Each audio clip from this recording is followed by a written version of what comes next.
할렐루야. 하나님께 영광의 것을 드리겠습니다.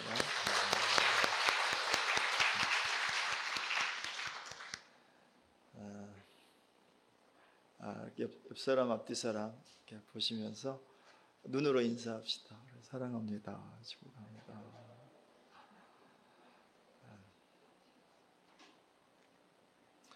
오늘 또 맥주감사 주일로 우리가 예배를 드리고 있고요.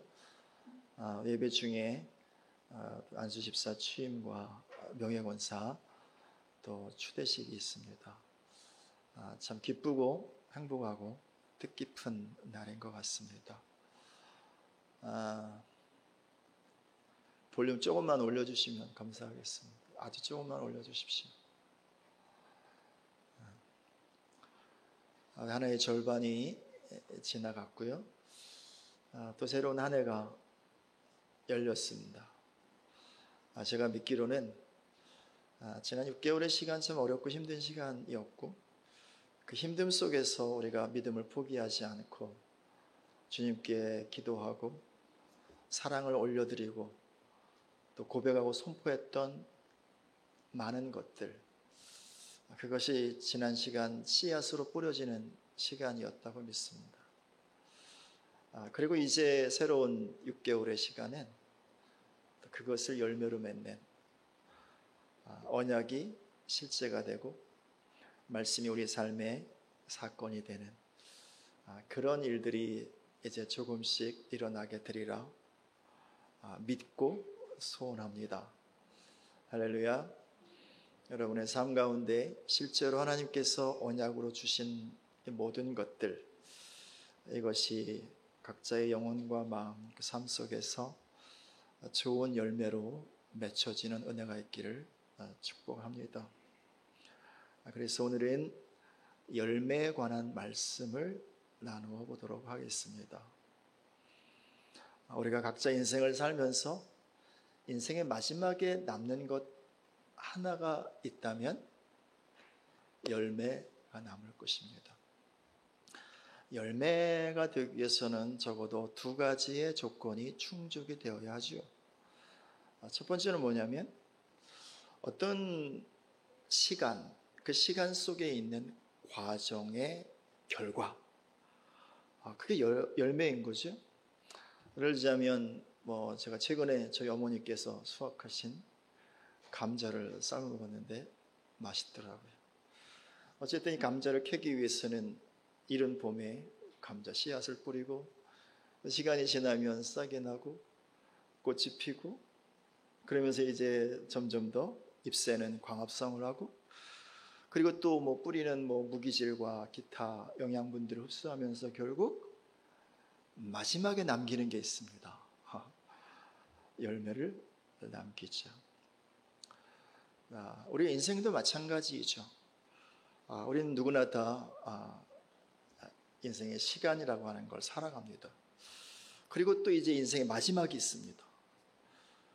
그때 우리 인생의 결과로 남는 무엇인가가 있을 것입니다. 그것이 열매인 거죠. 그것이.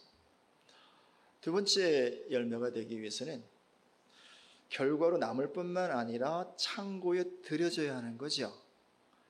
보존되어져야 하는 거란 말입니다. 감자 열매를 맺기 위한 싹들은요, 감자를 수확하고 나면 그냥 버려집니다. 썩혀집니다. 그렇죠? 고추도 마찬가지죠. 열매를 수확하고 나서 고추대는 결국 태워지거나 썩혀집니다.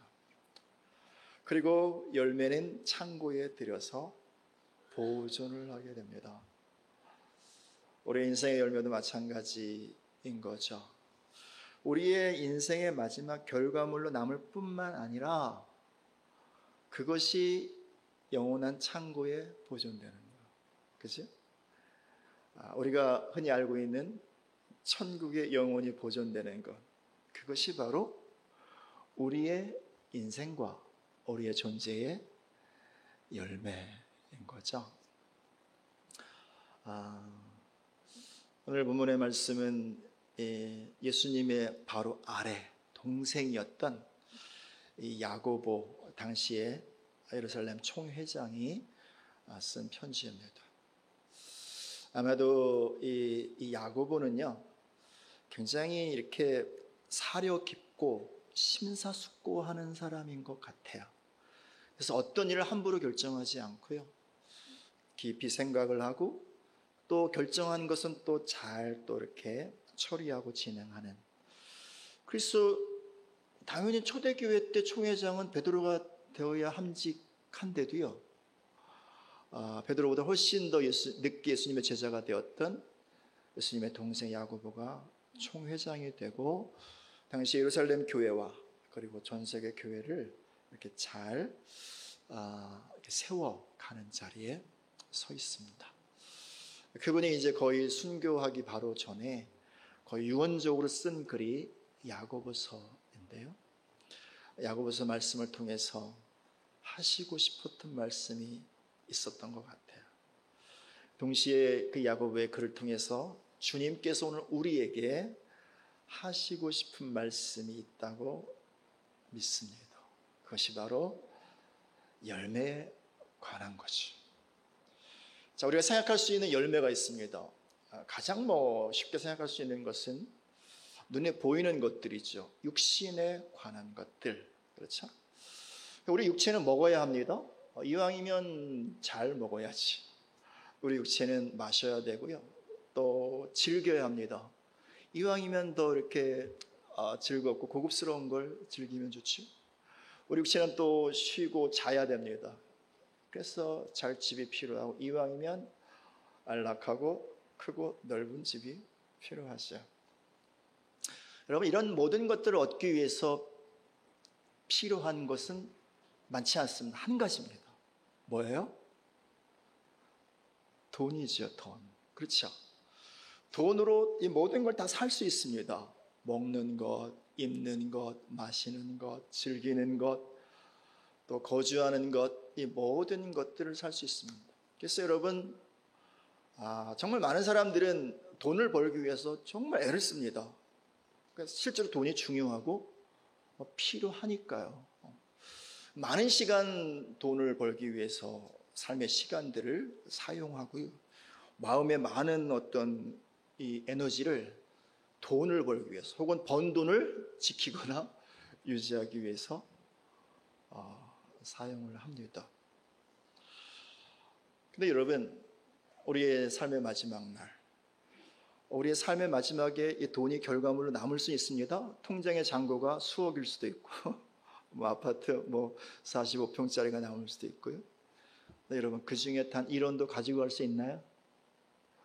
우리가 가는 이 천국에 단돈 1원이라도 가져갈 수 있나요? 아니요. 그래서 절대로 돈은 우리의 삶의 열매가 될 수 없습니다.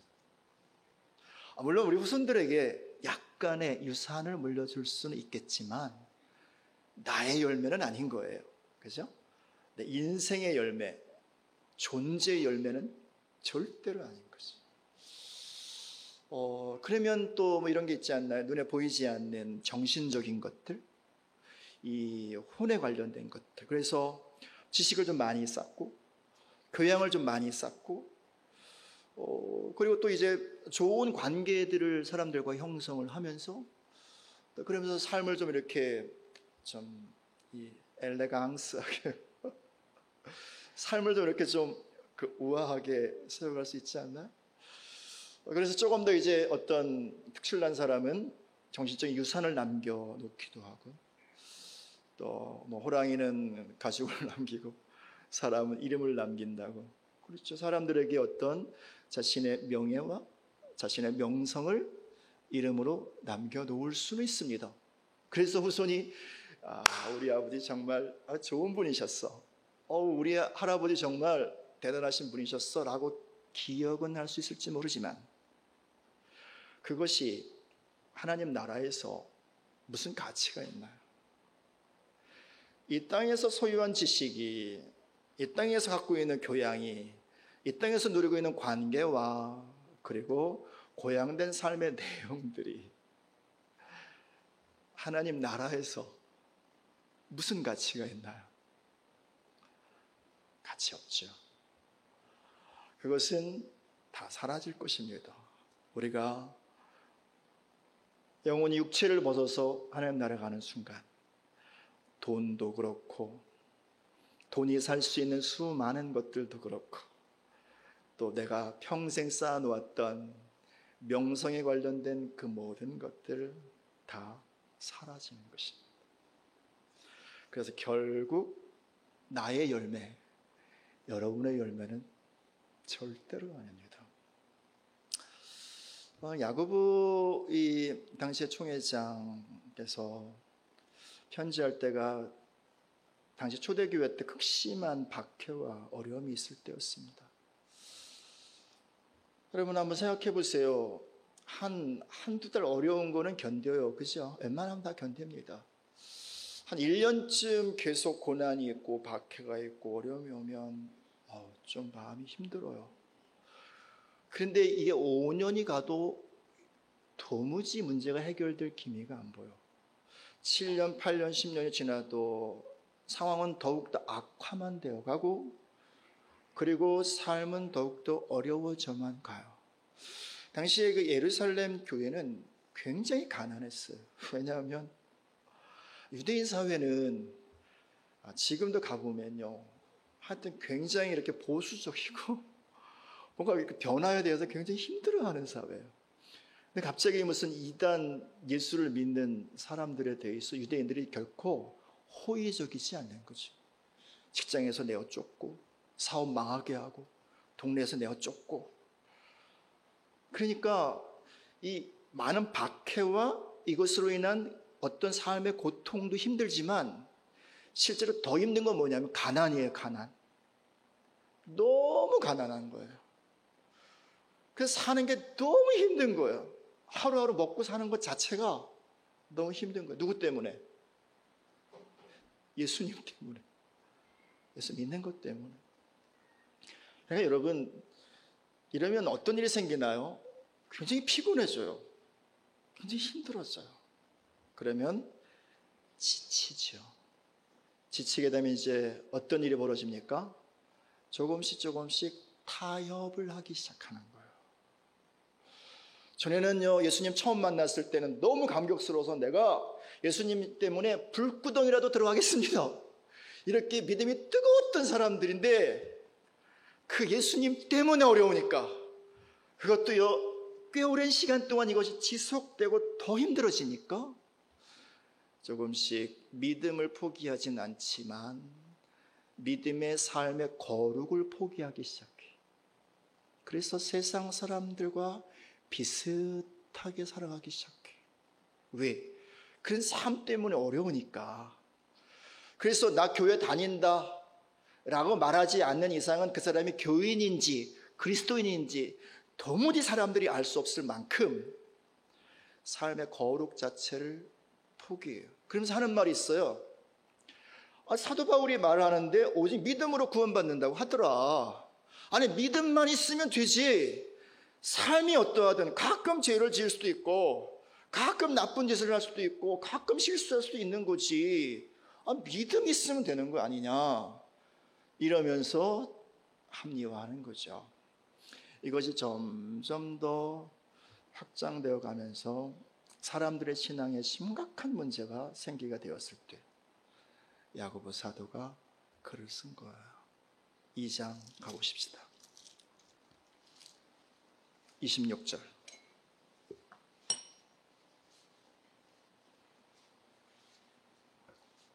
같이 읽습니다. 영혼 없는 몸이 죽은 것 같이 행함이 없는 믿음은 죽었다.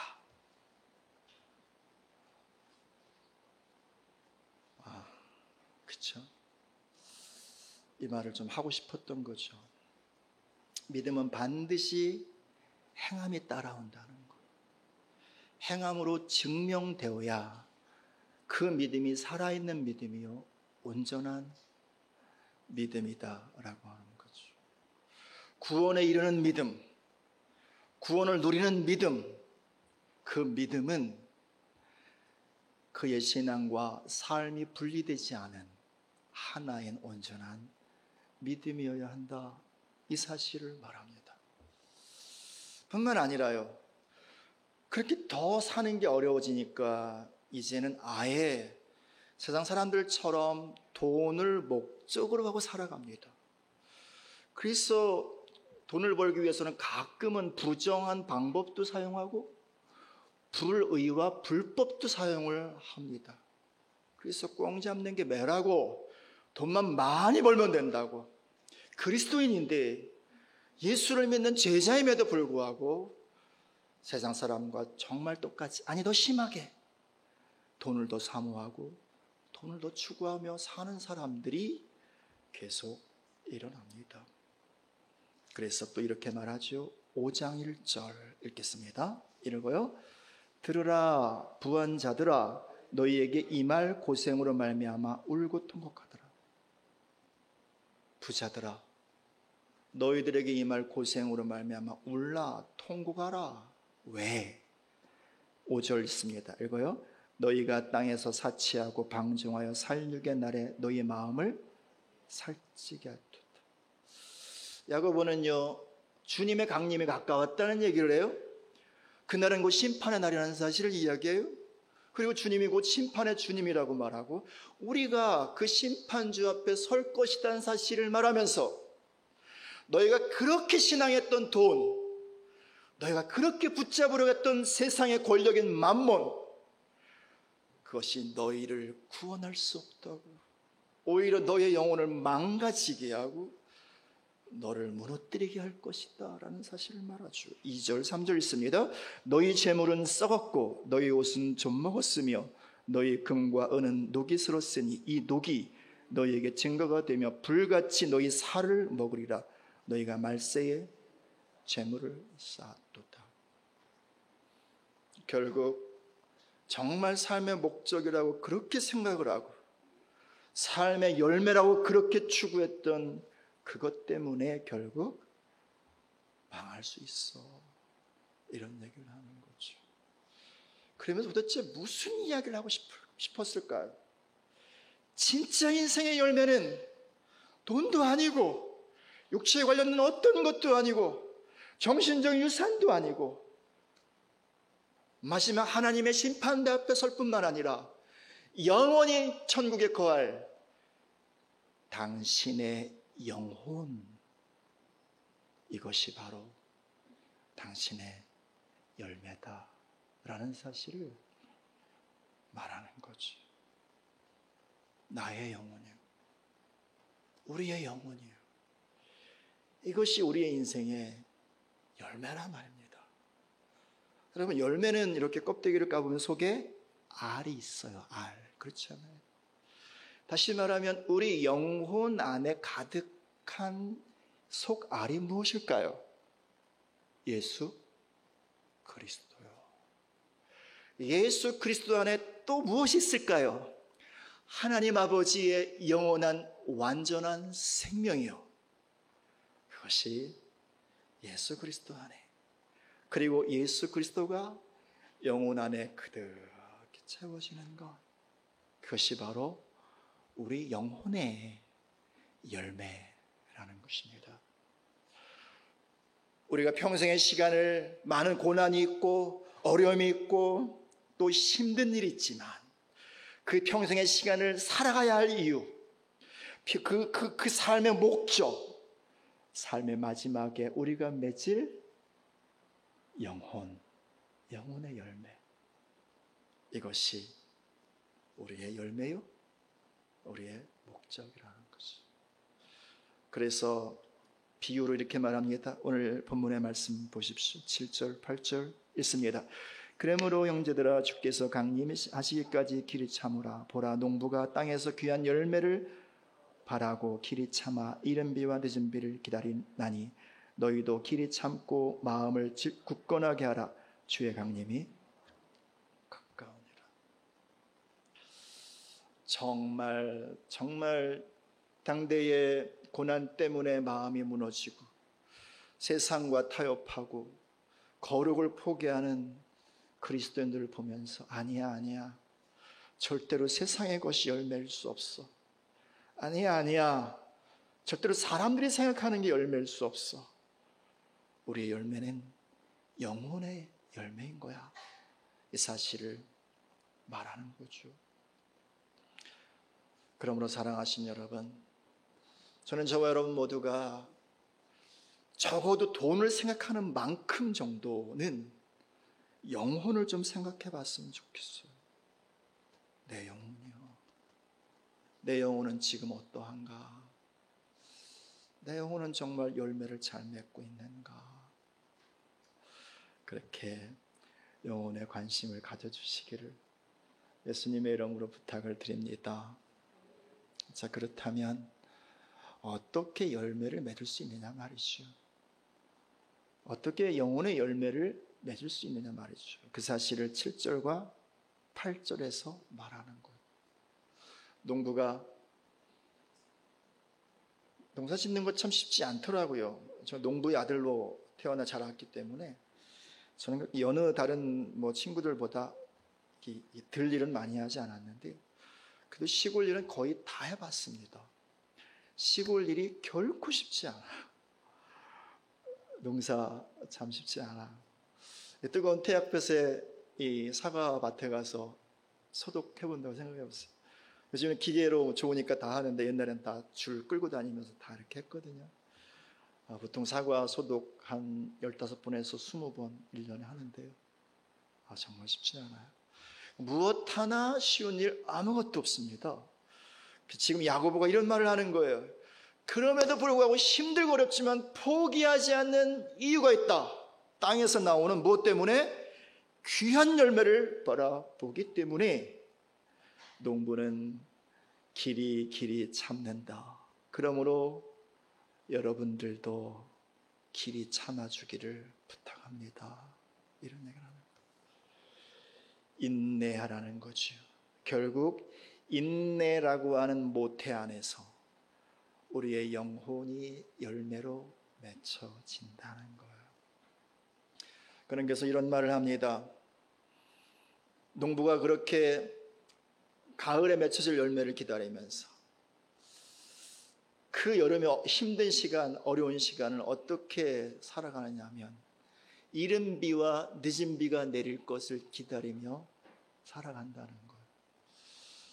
그렇지, 농부는 알아요. 이맘때쯤 비가 오니까 이때 파종하면 되겠구나. 그러면 싹이 잘 나겠지. 또 좀 시간이 지나면 이제 늦은 비가 내려서 열매가 튼실하게 맺혀지겠지. 그렇죠. 가끔 하늘이 이상한 일을 벌이기도 하지만 그러나 진짜 농부는 하늘을 의지해요. 그리고 하늘을 진실로 신뢰해요. 그래서 이른 비와 늦은 비로 적당한 때에 따른 비로 열매를 맺어요. 사랑하는 여러분, 우리도 마찬가지 아닌가요? 삶의 어려운 이 시간이요, 떼약볕의 시간이요, 코로나 바이러스와 기타 여러 가지 삶의 어려운 일들로 인해서 여전히 삶이 힘들고 마음이 무너지고 깨어질 때 우리가 의지하고 신뢰할 분은 오직 한 분, 여호와 하나님이신 것. 진실로 그렇게 하나님을 신뢰하고 하나님을 바라고 그분을 소망하며 나갈 때마다 하나님께서 이른 비를 주시기도 하고 늦은 비를 주시기도 하고, 성경에서 이른 비와 늦은 비는 하나님의 영이신 성령님을 말씀하세요. 다시 말하면 우리 영혼 가운데 때에 따라서 성령님을 보내오셔서 영혼으로 하여금 힘을 얻게 하고, 영혼으로 하여금 사랑하게 하고, 영혼으로 하여금 자라가게 하고, 영혼으로 하여금 풍성케 하여서 사랑하는 자여 내 영혼이 잘됨 같이 범사에 잘되고 강건하기를 원하노라 구했던 사도 요한의 그 구함처럼 인생이란 육체가 잘돼야 되는 것이 아니라, 무슨 마음의 지식이 많이 쌓여야 삶이 건강한 것이 아니라, 영혼이 강건할 때, 영혼이 든든히 세워질 때 아무리 힘들고 어려워도 영혼이 버틸 힘이 있기 때문에 영혼이 버텨나가는 거예요. 그리고 영혼이 마음을 붙잡아주는 거예요. 요동하지 않도록이요. 그래서 그 고난과 그 어려움의 시간에 이른 비와 늦은 비로 임하시는 주의 성령으로 인하여 영혼이 살찌워지고 좋은 열매로 맺혀지게 되는 것이지. 할렐루야. 저는 저와 여러분 모두 위에 주님께서 이른 비와 늦은 비로 부어주시는 주의 성령님을 신뢰하시고 의지하시는 은혜가 있기를 축복합니다. 그래서 성령 하나님께서 우리의 영혼 가운데 가득히 오셔서 영혼이 살아야죠. 영혼이 든든하게 서야죠. 그래서 무슨 어려움이라도 넉넉히 이길 수 있는 그런 영혼의 사람들 되시기를 축복합니다. 자, 그런데 목사님 인내해야 되는 것도 알겠어요. 그 속에서 무슨 영혼이 조금 열매를 맺혀진다는 것도 이해가 조금 되긴 해요. 그런데 힘이 없는데요. 동력이 없는데 인내할 힘이 어디 있나요, 나한테는. 인생의 문제는 나보다 훨씬 크고 다가오는 삶의 문제들은 나의 영혼의 성숙보다 훨씬 더 빠르고 내 안에 여전히 준비되지 않은 채 끊임없는 고난이 오고 어려움이 몰려오는데 내 안에는 그럴 힘이 없어요. 누구나 어쩌면 다 그렇게 말할 것입니다. 그런 우리들과 당시의 교회 성도들에게 야고보 사도가 정말 하고 싶었던 말 1장으로 가봅시다.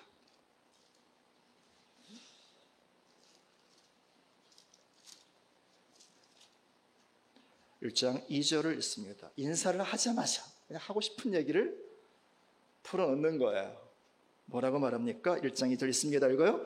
내 형제들아, 너희가 여러 가지 시험을 당하거든 온전히 기쁘게 여겨라. 한두 번 정도는 그럴 수 있어요. 그런데 반복되는 시험, 그리고 또 끝나지 않는 어려움, 그걸 어떻게 기쁘게 여길 수 있느냐 말이에요. 이 말은 이런 의미가 있어요. 기쁘게 여기라, 이 여기라 라고 하는 이 단어는 헤게모니란 단어예요. 헤게모니란 단어 아세요? 주도권을 잡다, 통치하다, 이끌어가다, 이런 의미예요. 무슨 의미인가? 기쁨에게 주도권을 넘겨주라는 거예요. 그리고 기쁨이 너를 세워가게 하라라는 거지. 이 말씀을 이해하기 위해서 다시 본문으로 와봅시다. 5장 9절을 읽어요. 읽습니다. 형제들아, 서로 원망하지 말라. 그리하여야 심판을 면하리라. 보라, 심판주가 문 밖에서. 오래 참으라고, 인내하라고 말하면서 정말 좀 이렇게 문맥상 별로 연결이 되지 않는 뜬금없는 말을 합니다. 원망하지 말래. 아니, 오래 참는 거랑 원망하지 않는 거랑 무슨 상관이 있기에 이런 말을 할까요? 상관이 있으니까 말을 하겠죠. 여러분, 어려우면요, 정말 마음이 힘들면요, 피곤하고 지치면, 짜증이 나면요, 사람들이 가장 쉽게, 가장 많이 하는 게 뭐예요? 원망하는 거예요. 원망하는 거예요. 그렇잖아요. 아담과 하와가 죄를 범하고 나서 가장 먼저 한 게 뭐예요? 원망했잖아요. 아담이 저 여자 때문에 그렇다고, 저 뱀 때문에 그랬다고, 이것을 만드신 하나님 때문이라고. 사람은요, 어떤 스트레스가 쌓이거나 힘들거나 또 지치거나 피곤하거나 그러면 그냥 자동 반사적으로요, 원망을 하게 돼 있어요. 너무나 자연스럽게요. 또 원망할 수 있는 게 뭐냐면, 주로 우리가 세상을 원망하잖아요. 아우, 이놈의 세상. 그죠? 혹은 가까이 있는 사람들을 원망하잖아요. 우리가 살고 있는 세상은 항상 완전하지 않아요. 그죠? 예수님 오셔서 그 나라를 이루기 전까지는 절대로 완벽한 나라 없어요. 누가 정권을 잡아도, 어떤 체제가 그 나라를 이끌어가도요, 다 실수가 있고 실패가 있고 문제가 있고, 그죠? 다 그런 게 있어요. 그러니까 시시비비를 가릴 게 있고 원망할 거리들이 다 있어요. 다 이 부조리한 세상 때문이라고. 다 누구 때문이라고. 주변에 있는 사람들도 마찬가지거든요. 다 죄 가운데 살아요. 그렇죠? 그러니까 실수도 많고 또 여전히 부족하고, 그러니까 눈 뜨고 보면 보이거든요. 힘들면 자꾸 옆에 있는 사람들의 그런 것들이 보여요. 그래서 저 인간 때문에 내가 힘들다. 그죠? 그렇게 해버리고 나면 속은 좀 편안해. 그죠? 약간 스트레스가 좀 풀어지는 것 같아요. 그렇죠? 근데 이 순간 어떤 일이 일어나는가 보십시오. 5장 11절 12절 있습니다. 4장 11절 12절 있습니다. 형제들아 서로 비방하지 말라. 형제를 비방하는 자나 형제를 판단하는 자는 곧 율법을 비방하고 율법을 판단하는 것이라. 내가 만일 율법을 판단하면 율법의 준행자가 아니요 재판관이로다. 입법자와 재판관은 오직 한 분이시니 능히 구원하기도 하시며 멸하기도 하시느니라. 너는 누구이기에 이웃을 판단하냐? 무슨 말이에요? 우리가 누군가를 원망할 때 어떤 일이 이 안에서 벌어지나요? 내 기준을 세워요? 그죠? 내 기준 가운데 틀린 것을 이제 상대방에게 이제 판단을 하고 비방을 하는 거죠. 그것이 원망으로 나타납니다. 야고보는 이 말을 말하는 거죠. 누가 입법자냐? 너가 입법자냐? 너가 진리냐? 너가 기준이냐? 아니지 않냐? 오직 하나님이시잖아. 누가 심판자냐? 하나님이시잖아. 누군가를 원망하는 순간 어떤 일이 이 속에서 벌어지느냐면 내가 입법자가 되고 내가 심판자가 되는, 내가 누가 되는 거예요? 하나님이 되는 거죠. 그러므로 여러분, 원망하는 건 죄일까요? 아닐까요? 살인죄와 똑같은 죄예요. 살인 때문에 우리의 영혼이 무너진다면 원망하는 것 때문에 충분히 우리의 영혼이 무너지고 깨어질 수 있는 거예요. 그러므로 그 원망은 잠깐 속은 후련할지 모르지만 우리의 영혼을 후들겨 패는 거예요. 내가 나 스스로 나의 영혼을 무너뜨리는 거란 말이에요. 그렇게 영혼이 무너지니 그 어려움 속에서 원망하고 그러면 잠깐은 편할지 모르지만 그 어려움을 이길 힘이 있나요? 절대로 그 힘이 생길 수 없어요. 그래서 1장 2절에 야고보가 하는 말은 원망을 선택하지 말고 기쁨이 너를 이끌어 가도록 선택하라 말하는 거예요. 여러분, 기쁨의 주가 누구시나요? 기쁨의 근원이 무엇인가요? 예수 그리스도요. 다시 말하면 기쁨의 근원 되신 주 예수 그리스도를 기뻐하래요. 무슨 얘기인가요? 세상에 기뻐할 일이 아무것도 없어. 통장에 잔고는 마이너스고요. 그리고 몸은 아주 아프고요. 그리고 직장에서 쫓겨났고요. 그리고 더 이상 삶의 소망 자체가 없어. 세상은 기회를 주지도 않고요. 눈을 둘러보면 원망거리로만 가득할 때, 불평거리로만 가득할 때, 짜증으로만 가득할 때 그 순간 내가 사랑하는 예수님을 기뻐합니다. 이 고백과 이 선택을 하라는 거예요. 아무리 삶이 어려워도요, 정말 사랑하는 사람이 옆에 있다면, 정말 좋아하는 사람이 내 손 붙잡고 있다면 그 어려움을 함께 이겨나갈 수 있는 거란 말이죠. 그렇지 않아요? 이 사실을 말하는 거예요. 삶이 고달프냐? 삶이 힘드냐? 지치냐? 피곤하냐? 포기하고 싶으냐? 그때 기쁨을 결정하라. 다시 말하면 예수님을 기뻐하기로 결정하라는 거예요. 그래서 나는 예수님 한 분이면 돼요. 난 오늘 누구에게 돈을 꼬러 가야 되지만 예수님 한 분이면 나는 충분히 기뻐해요. 난 오늘 먹을 떼끼니가 없어서 어제 남은 그 밥을 죽으로 삶아서 먹지만 예수님 때문에 나는 감사해요. 이것을요, 믿음으로 선택하라는 거죠. 원망이 너를 끌어가게 할 것이냐, 기쁨이 너를 이끌어가게 할 것이냐, 그것은 선택의 문제요, 믿음의 문제라는 거예요. 그래서 오늘 내가 원망의 나를 끌어가도록 허락하지 않습니다. 속에서 올라오는 게 있겠죠. 힘들어도요. 그러나 어쩌면 이를 악물고서라도요, 주님이십니다. 주님을 기뻐할 것입니다. 주님의 기쁨이 나를 끌어갈 것입니다.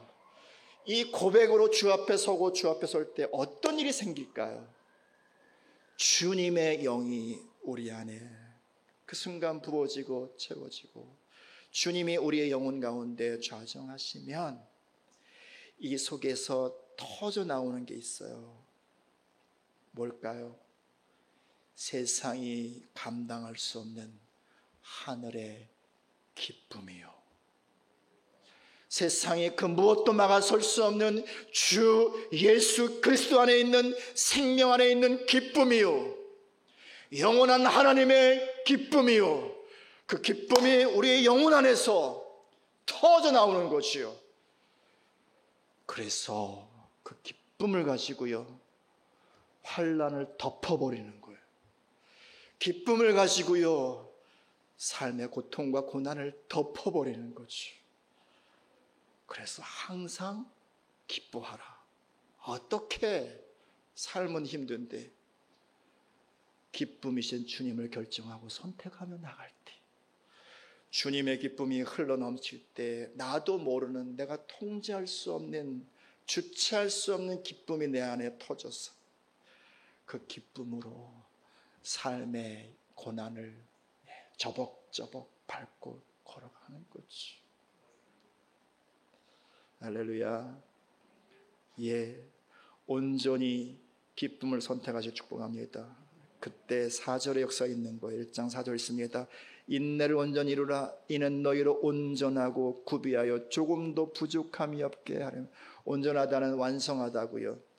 구비하다 이 얘기는 영원한 구원을 얻다는 말이에요. 무슨 말인가요?